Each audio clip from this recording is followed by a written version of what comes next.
دوڑ میں ایسا الجھا دیا ہے کہ ساری دنیا کو فلسطینی بھول گیا ہے۔ کب تک ان چال بازیوں کے ساتھ آپ اپنے جرائم پر پردہ ڈالتے ہوں گے؟ نیتنیاہو جنگی جرائم کا مرتکب ہے۔ امریکہ اور یورپ اگر اس کی حمایت کرتے ہیں تو نسل کشی میں یہ سب برابر کے مجرم ہیں۔ اور میں صرف ان کی بات نہیں کرتا، کوئی مسلمان حکمران اگر ان حالات میں بھی خاموش ہے، ان کی زبانیں گنگ ہیں، میں ان مسلمان حکمرانوں کو بھی اس جبر و استبداد کا حامی سمجھتا ہوں۔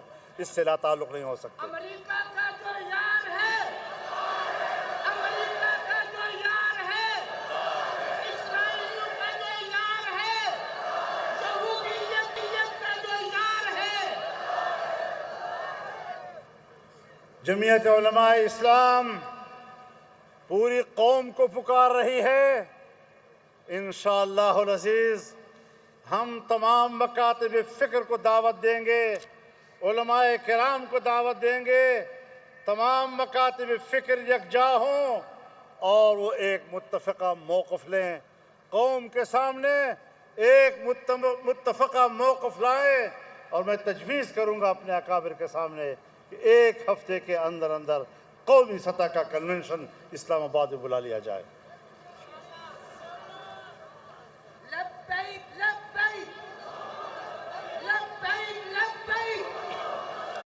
اس کا یکم جنوری آپ کو نظر آتا ہے، اور وہ جو سن 1947 سے آج تک وہ نظر نہیں آتا۔ بہت خوب۔ اور یہ ہم نے نہیں کیا، یہ ہمارے شرعی کورٹ نے کیا ہے۔ وفاقی شرعی عدالت نے 31 دسمبر 2027 تک سودی نظام کو آخری تاریخ دی تھی، تو ہم نے کہا 1 جنوری 2028 سے ختم، کچھ بھی نہیں ہوگا۔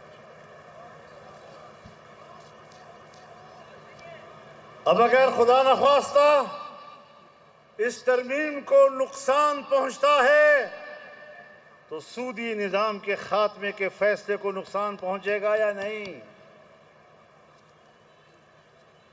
وفاقی شرعی عدالت